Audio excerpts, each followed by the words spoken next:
यह रही भूतिया पेड़ की कहानी का पार्ट 2। पहले की कहानी से जुड़ी हुई एक नई डरावनी और सरल हिंदी कहानी। भूतिया पेड़ भाग 2, आत्मा का रहस्य। पहली कहानी में मोहन उस भूतिया पीपल के पेड़ से डरकर भाग गया था, लेकिन उसकी नींदों में अब रोज वही सफेद साया आता था। एक दिन उसने तय किया कि वह उस आत्मा का सच पता लगाएगा। मोहन गांव के एक बुजुर्ग बाबा के पास गया।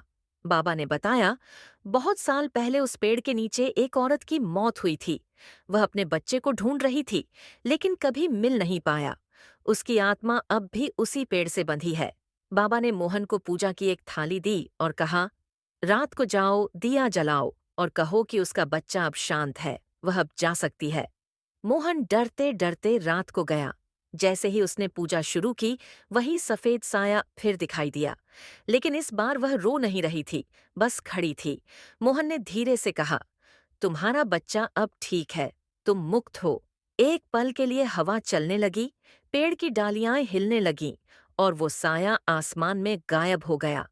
उस दिन के बाद वह पेड़ फिर कभी भूतिया नहीं लगा। अब वहां एक छोटा सा मंदिर बना दिया गया है। अगर आप चाहें तो इसका भाग 3 भी लिखा जा सकता है, जहां पेड़ फिर से किसी और रहस्य में बदल जाता है। बताइए, अगर आपको चाहिए। यहाँ एक पूरी डरावनी कहानी दी गई है जिसका शीर्षक है चुड़ैल की वापसी, एक काल्पनिक लेकिन दिल दहला देने वाली हॉरर स्टोरी। भूत चुड़ैल की वापसी पूरी कहानी हिंदी हॉरर स्टोरी। स्थान उत्तर भारत का एक छोटा पहाड़ी गांव कोटगढ़। फायर भूमिका कोटगढ़ गांव प्रकृति की गोद में बसा था, लेकिन एक बात जो हर कोई जानता था वह थी पुराने कुएं के पास मत जाना। गांव वालों का मानना था कि वहां एक चुड़ैल की आत्मा रहती है जिसे सालों पहले मार दिया गया था।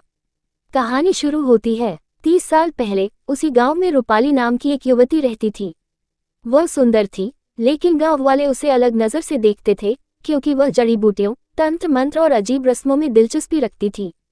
एक दिन गांव के मुखिया के बेटे की मौत हो गई और शक सीधा रूपाली पर गया।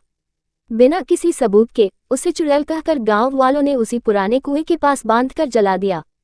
मरते वक्त उसकी आंखों में खून उतर आया था और उसने शाप दिया, जो भी इस कुएं के पास आएगा वो मेरे गुस्से का शिकार बनेगा।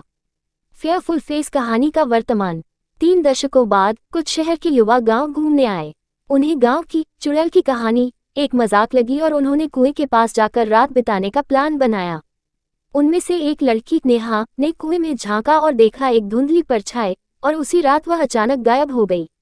सच्चाई सामने आती है। गांव का एक वृद्ध पुजारी जिसने सब कुछ देखा था बताता है कि रूपाली को बेवजह मारा गया था।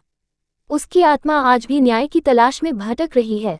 जब तक कोई उसकी मौत की सच्चाई सबके सामने नहीं लाता, वह आत्मा सबको सजा देती रहेगी। एंड अंततः आखिर में नेहा की सहेली प्रियंका गांव वालों के सामने पुराना सच उजागर करती है। जब सब गांव वाले अपनी गलती मानते हैं और कुएं पर एक पूजा कराते हैं, तब जाकर रूपाली की आत्मा शांत होती है। लेकिन कहानी यही खत्म नहीं होती। कभी कभी गांव के कुएं से रात में किसी औरत की हंसी सुनाई देती है। क्या वह फिर लौट आई? फिल्म का कैमरा। अगर आप वीडियो फॉर्म में ऐसी कहानी देखना चाहते हैं, YouTube पर